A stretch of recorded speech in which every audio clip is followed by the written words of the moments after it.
किस देश की पुलिस अपने बहन बेटियों के जो है छाती पे हाथ मारती है?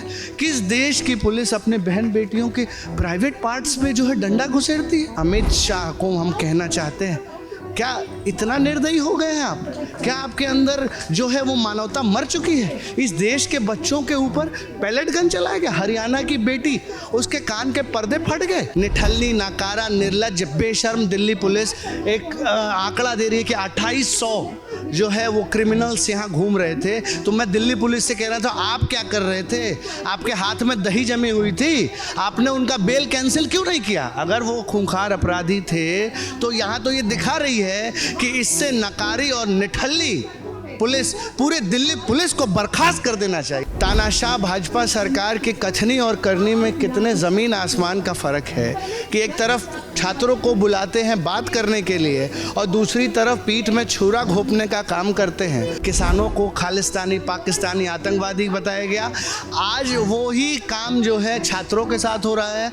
रात में जो है घरों में घुस करके छात्रों को गिरफ्तार किया जा रहा है, उनको जो इंटिमिडेट किया जा रहा है, उनको जो उनके पेरेंट्स को परेशान किया जा रहा है। ये वो लोग ही नहीं है जो शिक्षा में सुधार कर सकते हैं। पूरा सिस्टम, भाजपा का इकोसिस्टम सड़ चुका है। कोई विजनरी लीडर इनके पास बचा नहीं है।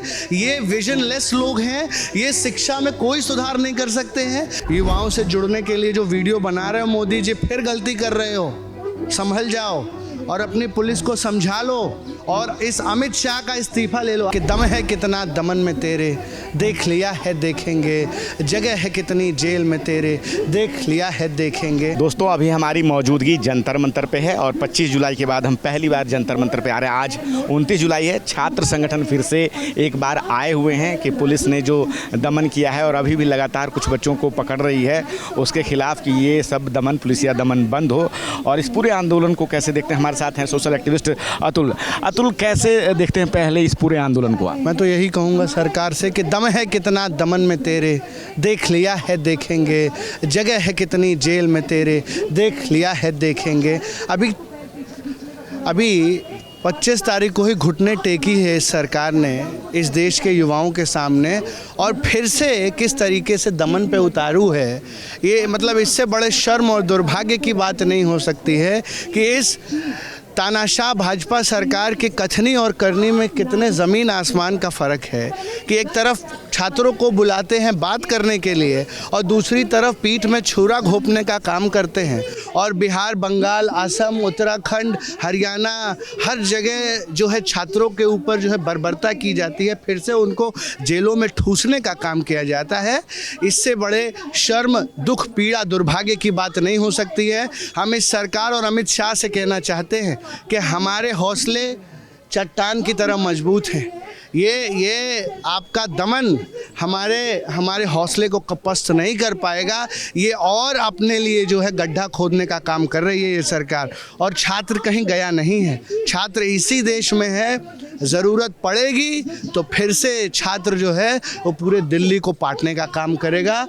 इस देश में फिर से मैं सरकार से लगातार विनम्र आग्रह और विनती करना चाह रहा हूँ, मोदी जी से, जो बार बार इंस्टाग्राम के फ्रेम पे आ करके युवाओं से जुड़ने के लिए जो वीडियो बना रहे हो, मोदी जी फिर गलती कर रहे हो। संभल जाओ और अपनी पुलिस को समझा लो और इस अमित शाह का इस्तीफा ले लो। आप मुझे बताइए कि ये अमित शाह के इजाज़त के बिना जो है वो पैलेट गन चला होगा? Amit Shah is the home minister of India. आप बताइए, इस अमित शाह को हम कहना चाहते हैं, क्या इतना निर्दयी हो गए हैं आप? क्या आपके अंदर जो है वो मानवता मर चुकी है? इस देश के बच्चों के ऊपर पैलेट गन चलाया गया। हरियाणा की बेटी, उसके कान के पर्दे फट गए। आप बताए, बिहार में AK-47 युवाओं पे, छात्रों पे चलाई जाएगी। क्या अब ये देश जो है इस तरीके से देश का पुलिस, देश की सरकार छात्रों के साथ व्यवहार करेगी?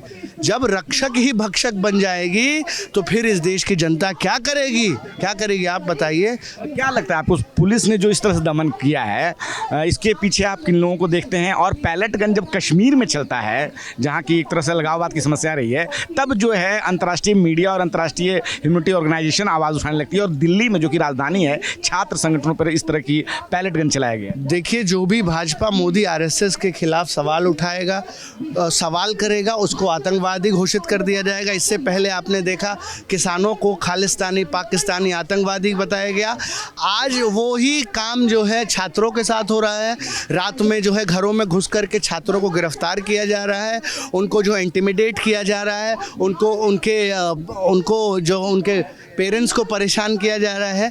अभी आप देख रहे होंगे कि लगातार आंकड़े दे रही है दिल्ली पुलिस। इस देश की निठल्ली, नाकारा, निर्लज्ज, बेशर्म दिल्ली पुलिस एक आंकड़ा दे रही है कि 2800 जो है वो क्रिमिनल्स यहाँ घूम रहे थे। तो मैं दिल्ली पुलिस से कह रहा था, आप क्या कर रहे थे?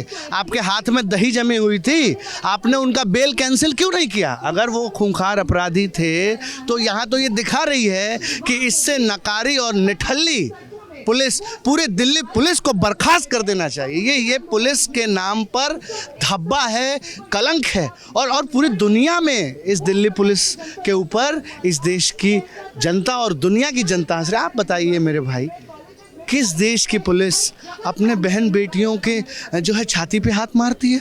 किस देश की पुलिस अपने बहन बेटियों के प्राइवेट पार्ट्स पे जो है डंडा घुसेड़ती है? ये तो पूरे देश को शर्मसार करने का काम इन लोगों ने किया है। अब इस देश को भी भरोसा हो गया है कि वही महिला विरोधी संकीर्ण मानसिकता रखने वाले लोग आज जो है सत्ता में है। और अभी आपने देखा कि एक धर्मेंद्र प्रधान का इस्तीफा दिया और एक दूसरा जो है अपराधी प्रवृत्ति के व्यक्ति को फिर से जो है इन्होंने, प्रहलाद जोशी की बात कर रहे हैं आप? बिल्कुल, प्रहलाद जोशी का आप अगर इतिहास देखेंगे तो he is not a education minister, he is a rapist defender. एक रेपिस्ट डिफेंडर को आप जो है उठा करके इस देश का बिल्किस बानो के मामले में शिक्षा मंत्री बना देते हैं। बिल्किस बानो के मामले में यही जोशी जो हैं, इन्होंने उन बलात्कारियों का फूल माला से स्वागत किया था। क्या भाजपा के पास पढ़े लिखे साफ सुथरे प्रवृत्ति के लोग खत्म हो चुके हैं? क्या ऐसे ही गुंडे, ऐसे ही महिला विरोधी संकीर्ण मानसिकता रखने वाले लोग बच गए हैं? अगर बच गए हैं तो हम हाथ जोड़कर विनती करेंगे मोदी जी से कि आप इस्तीफा दे दीजिए, आप इस देश को छोड़ दीजिए। कंगना रनौत ने जेंजी लड़कियों को लेकर एक बहुत ही घटिया बयान दिया। सीधे सीधे उन्होंने कहा कि गटर छाप महिलाएं हैं, न खूबसूरत है न ये हैं। और क्या कहना चाहेंगे? उस रनौत मानसिक तौर पर दिवालिया हो चुकी हैं, उनको एक अच्छे डॉक्टर से दिखाना चाहिए और तत्काल इस्तीफा दे देना चाहिए। ये कितने शर्म और दुर्भाग्य की बात है कि एक महिलाओं के खिलाफ दुष्प्रचार कर रही है। शर्म से डूब मरना चाहिए कंगना रनौत जी को। मुझे शर्म आ रही है बात कहते हुए, लेकिन मेरे पास कोई शब्द नहीं है उनको जवाब देने के लिए। इतने हद तक वो गिर जाएंगी, छोटे मतलब एक राजनीति के लिए इतने छोटे स्तर तक गिर जाएंगी, ये सस्ती लोकप्रियता के लिए। ये मतलब हमने कभी सपने में भी नहीं सोचा था। हम यही कहेंगे कि कंगना रनौत को भगवान सद्बुद्धि दे और उनको किसी अच्छे डॉक्टर से दिखाए, क्योंकि वो दिमागी रूप से दिवालिया हो चुकी हैं। उनका इलाज कराया जाए। मेरी सहानुभूति और संतावना है ऐसे लोगों के साथ, और ऐसे लोगों को जो है मेंटल हॉस्पिटल वालों को ऐसे लोगों का ख्याल रखना चाहिए। अभी हम संसद से कुछ दूरी पर हैं और संसद में चर्चा चल रही है कि कैसे सरकार ये बिल ला रही है युवाओं के भविष्य को सुरक्षित रखने के लिए, और हम देख रहे हैं कि धरातल पे पुलिसिया दमन भी चल रहा है। संसद में जो चल रहा है और यहाँ जो चल रहा है, इसका जो फर्क है ये सरकार क्यों कर रही है? नहीं, देखिए सरकार बौखला गई है। सरकार बहुत बुरी तरीके से डर चुकी है।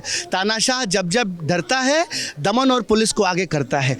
आप समझिए, अब बात बहुत आगे, बहुत पानी बह चुका है, बात बहुत आगे बढ़ चुकी है। अब कोई छात्र डरने वाला नहीं है। इस देश का युवा जेनजी जाग चुका है और अब मुद्दों पर इस देश में बात होगी। और आप समझिए, ये इनका कोई हो रहा है और जो यहाँ हो रहा है इसको कैसे देखते हैं आप? संसद में तो जो दिखाया जा रहा है अभी, ये वो लोग ही नहीं है जो शिक्षा में सुधार कर सकते हैं। पूरा सिस्टम, भाजपा का इकोसिस्टम सड़ चुका है। कोई विजनरी लीडर इनके पास बचा नहीं है। ये विजनलेस लोग हैं। ये शिक्षा में कोई सुधार नहीं कर सकते हैं। सिर्फ और सिर्फ अब एक ही बात हम कहेंगे, ये जो लगातार दमन हो रहा है बच्चों का, आप बताइए पटना में धर्म और जाति पूछकर बच्चों को मारा जा रहा है, ये मतलब इस देश का भविष्य है, उसको आप उसका दमन कर रहे हैं, उसको दबा रहे हैं, कुचल रहे हैं, इसका मतलब अभी तानाशाह माना नहीं है। ये जनता की शक्ति के आदमी आगे ये झुके हैं और इनको डर था कि कहीं वो क्रांति ना हो जाए जिससे कि इनको ये देश छोड़ के भागना पड़ जाए। आप समझिए, नरेंद्र मोदी, देखा आपने जब हमने मार्च किया तो नरेंद्र मोदी पीछे के रास्ते से उनको निकाल दिया गया। तो तानाशाह डरता है और वो डर में उसने जो है धर्मेंद्र प्रधान का इस्तीफा लिया, लेकिन घमंड अभी भी इनका टूटा नहीं है। इस तानाशाह सरकार का घमंड इस देश का युवा ही तोड़ेगा और बार बार तोड़ेगा। ये मतलब स्टूडेंट प्रोटेस्ट तो झांकी है, अगर अमित शाह नहीं माना तो इससे बड़ी क्रांति बाकी है। मैं फिर से सरकार से कह रहा हूँ कि इस देश के युवाओं के पीठ में छुरा मत घोपो, विश्वासघात मत करो, क्योंकि अब जो लड़ाई होगी वो आर पार की होगी और अब याचना नहीं, रण होगा, संघर्ष बहुत भीषण होगा। धन्यवाद। जय हिंद, जय भारत। तो एक तरफ संसद में कार्रवाई चल रही है, शिक्षा बिल जो नया परीक्षा बिल लाया गया है संशोधन के साथ कि कैसे उसमें सख्त कानून बनाए जा रहे हैं, लेकिन दूसरी तरफ धरातल पे दिल्ली पुलिस अभी भी पुलिसिया कार्रवाई कर रही है, लोगों को गिरफ्तार कर रही है। और 25 जुलाई के बाद फिर से 29 जुलाई को यहाँ पे तमाम छात्र संगठन DU और JNU के और आयसा के यहाँ पे आए हुए हैं और उनका सीधे सीधे कहना है कि पुलिसिया दमन बंद करें। बाकी आप क्या सोचते हैं इस बातचीत पर, इस पूरे घटनाक्रम को कैसे देखते हैं, अपनी राय हमें ज़रूर बताएं। मैं रंजय कुमार, कैमरा पर्सन सुमित के साथ। आप देख रहे हैं नेट्रिक न्यूज, साहस सच कहने का।